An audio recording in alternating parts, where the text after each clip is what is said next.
Panibagong araw po mga kakwentuhan, may bago na naman tayong kwento. Sino nakakakilala kay Willie Garte? Isang bulag na singer? Tara mga kakwentuhan, alamin natin ang kwento ni Willie Garte. Bago po tayo magsimula, pa-like and subscribe naman po at paki-share na rin po.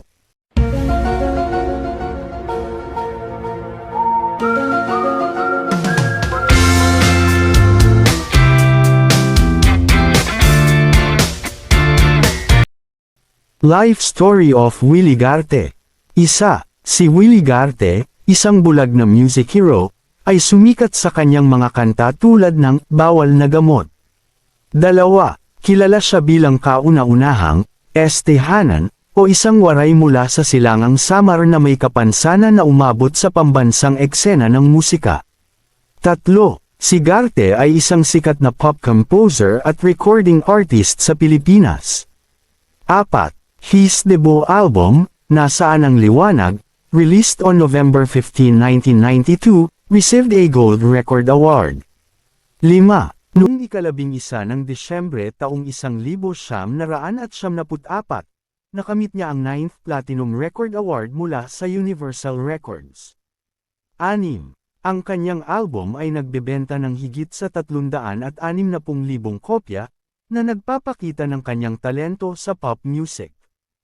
7. Si Garte ay naging popular sa mga mga mahilig sa musika noong 1990s, lalo na sa M at FM stations, jeepneys, at provinces. 8. Some of his famous songs, aside from Bawal na Gamot, include Nasaan ang Liwanag, and Kay Lapat ng Tadhana. Siya ay kinikilala sa kanyang makabuluhang kontribusyon sa kultura ng musikang Pilipino. 10. Itinampok ang kwento ni Garte sa isang episode ng palabas na Magpakailanman, na nagpapatingkad sa kanyang paglalakbay sa buhay. 11. Nakatanggap siya ng pagbubunyi dahil sa kanyang husay sa musika at katatagan sa harap ng mga hamon. 12. Ang musika ni Garte ay umaalingaw sa malawak na madla dahil sa lalim ng damdamin at pagkakaugnay nito. 13. Ang kanyang mga komposisyon ay madalas na sumasalamin sa mga tema ng pag-ibig, pakikibaka, at pag-asa. 14. Sa kabila ng kanyang kapansanan sa paningin, ang musika ni Garte ay lumalampas sa mga hadlang at nakaaantig sa puso ng marami. 15. Siya ay nananatiling inspirasyon sa mga naghahangad na music hero at individual na nahaharap sa kahirapan. 16.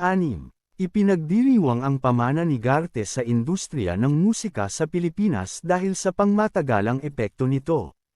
17. Ang kanyang mga kanta ay patuloy na pinahahalagahan ng mga tagahanga at tagapakinig sa iba't ibang henerasyon.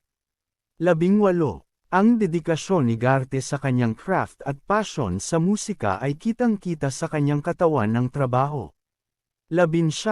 Siya ay hinahangaan dahil sa kanyang tiyaga at determinasyon sa pagtupad sa kanyang mga pangarap sa musika. 20. Nagsisilbing testamento ang kwento ni Willie Garte sa kapangyarihan ng musika sa pagtagumpayan mga hadlang at paglikha ng isang pangmatagalang musikal na pamana.